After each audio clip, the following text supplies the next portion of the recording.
கிடைக்க ஆசை சரியில்ல. டுடே எபிசோட்ல நம்ம ஸ்ருதி இருந்துட்டு வீட்டுக்கு வந்த உடனே ரொம்பவே ஃபீல் பண்ணிட்டுருக்காங்க. அதுக்கு அடுத்ததா மீனாலாம் இருந்துட்டு, "ஸ்ருதி நீ எதுக்காகவும் கவலைப்படாத. ரவி மேல எந்த தப்பும் இல்ல. அந்த பொண்ணு தான் பணம் இருக்கிற திமிர்ல இப்படியெல்லாம் பண்ணிட்டுருக்காங்க. நான் அப்பவே அவர்கிட்ட சொன்னேனா இல்லையா மீனா? நெறைய தடவ வார்ன் பண்ணிட்டேன். அந்த ரெஸ்டாரண்ட்ல ஒர்க் பண்ணது வேண்டாம் அப்படின்னு சொன்னேன். ஆனா அவன் தான் என் மேல இருக்கிற ஈகோ பிரச்சனையினால இப்படி ஒரு வேலையை பண்ணி வச்சுட்டாங்க அப்படின்னு சொல்லிட்டு ஸ்ருதி வந்து ரொம்பவே ஃபீல் பண்ணிட்டு இருக்காங்க. முத்து இந்த மாதிரி பண்ணா நீங்க ஏத்துப்பீங்களா மீனா அப்படின்ற மாதிரி சொன்ன உடனே, ஐயையோ பலகுருளு, நீ என்ன எங்க ரெண்டு பேர்த்துக்கும் சண்டையை மூட்டி விடுற? அதெல்லாம் ஒன்றும் கிடையாது.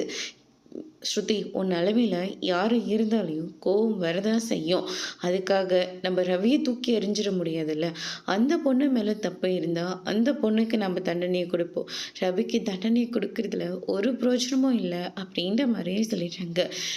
அவன் மேலே நான் எதுக்காக கோவப்படணும்? ரவி மேலே மட்டும்தான் நான் கோவப்படுவேன். ஏன்னா அந்த அளவுக்கு க்ளோஸாக ரவி தானே நடந்துக்கிட்டான். அவள் எத்தனை மணிக்கு கூப்பிட்டானே சரி உடனே போய் நின்றுவான். அவள் என்ன சொன்னாலும் சரி அதுவும் டக்குன்னு செஞ்சு முடிச்சிருவான். ஆனால் நம்ம ஏதாவது கேட்டால் ஏதாவது ஒரு காரணத்தை சொல்லுவான். இப்போ பார்த்தீங்களா, அவனுக்காக தானே இந்த ரெஸ்டாரண்ட்டை பார்த்து பார்த்து நான் சரி பண்ணேன்.